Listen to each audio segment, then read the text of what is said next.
Je suis Nathalie Koa, femme aux multiples casquettes. Je suis avant tout maman. Je fais cette vidéo déjà pour deux raisons. La première, c'est pour confirmer la dénonciation que j'ai faite sur ma page au sujet des sévices que j'ai subis à la DRPJ à Douala Bonanjo. Des personnes toxiques dans nos familles, c'est fréquent.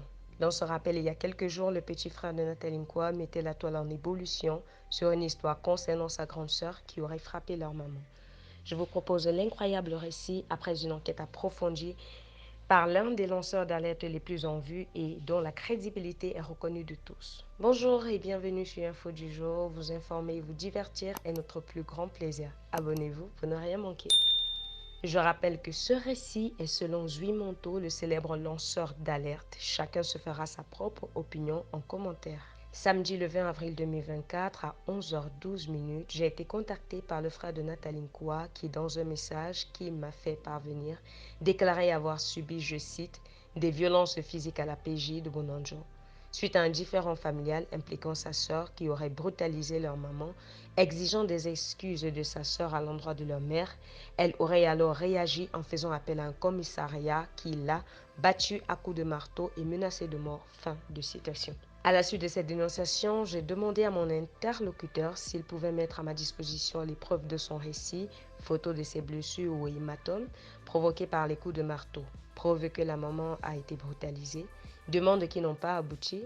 À ce dernier, j'ai fait savoir que je ne relayais rien sans preuve, sans éléments convaincants.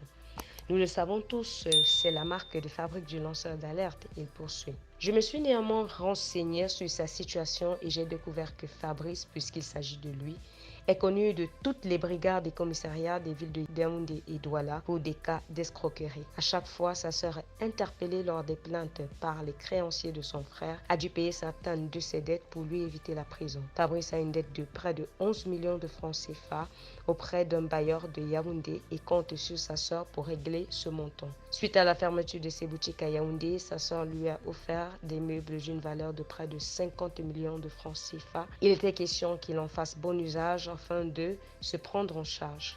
Le compagnon de sa sœur, soucieux de sa situation, proposera de l'accompagner dans un boulot qu'il prendra le soin de choisir. Fabrice décidera alors que le boulot qui lui convient, c'est une place dans la même entreprise que son beau-frère. Le 31 décembre, alors qu'il était enfermé en cellule et menacé d'un déferrement, suite à une énième plainte pour escroquerie, sa sœur, une énième fois, va payer sa dette et lui demander de s'installer chez elle à Douala provisoirement, le temps qu'elle s'engage à lui faire voyager pour le Canada. Il prendra la peine de désosser le véhicule de sa sœur à Yaoundé et de vendre les pièces importantes avant de venir dans la capitale économique. L'argent qui lui a été remis quelques temps plus tard par sa sœur terminera dans les snacks de la ville. Plus tard, sa sœur va donc se résoudre à fermer les robinets. Une décision pas du goût de Fabrice qui va s'inviter à son domicile, proférant des menaces, y compris celle de s'en prendre à son intégrité physique. Seule à la maison avec ses deux enfants, sa sœur, craignant pour sa vie, va appeler la police qui est dépêchée sur les lieux, saisit ce dernier le conduisant au poste. Sa sœur, qui a été invitée par la police à faire une déposition, s'y est rendue mais a refusé de porter plainte contre son frère pour ne pas chagriner leur mère. À sa sortie, Fabrice s'est alors juré de faire tout perdre à sa sœur qui vit désormais dans la terreur. Le petit frère, pour se venger, a contacté les blogueurs pour jeter à la vindicte populaire sa sœur. D'ailleurs, on découvrira qu'il est la principale source d'information des blogueurs concernant la vie privée de sa sœur. Fabrice a contacté sa sœur il y a quelques jours et lui a adressé une liste d'obligations et une forte somme d'argent que sa sœur devra s'acquitter pour tout laisser tomber. Voilà l'histoire, une affaire effrayante de Fabrice qui nous rappelle un certain Yebel Landry à Yaoundé qui avait froidement assassiné sa grand-mère avant plus tard d'arracher la vie de sa propre mère pour de l'argent. Pour éviter que le pire n'arrive, Nathalie Koa doit donc désormais craindre pour sa vie. Des personnes toxiques, on en trouve dans toutes les maisons, mais comme on dit, le linge sale se lave en famille. Son besoin était que je fasse des posts où je reblanchis. Je suis son image en gros où je dis non, elle n'a pas tapé maman. Je lui ai répondu à ça. Je n'ai jamais dit que tu as tapé maman. Je n'ai jamais dit que tu as tapé maman. Donc je ne peux pas aller. N'ayant jamais dit que tu as tapé maman, je ne peux pas me lever et dire que tu as tapé. Je n'ai pas porté plainte à ma soeur, je n'ai pas accusé ma soeur, je n'ai pas sorti ses intimités. J'ai vu dans le post également, on parle du véhicule, je n'ai pas dénoncé.